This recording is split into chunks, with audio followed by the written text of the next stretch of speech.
Hi guys, it means that the car does not gain momentum from time to time. It slows down. Further gain momentum as if nothing had happened. After a while it starts to slow down again and stops. Then we start the engine. The car drives normally. Friends, here one of the reasons is the fuel rail microfilter. When it gets clogged with debris from the fuel tank, the fuel cannot flow into the combustion chamber. Therefore, the vehicle is stopped.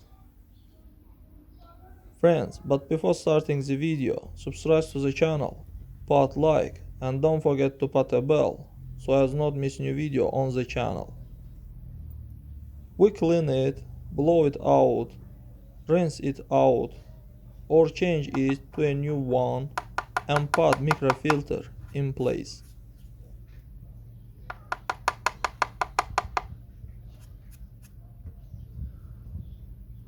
That's all guys, subscribe to our channel, put like, and don't forget to put a bell so as not miss new video on the channel.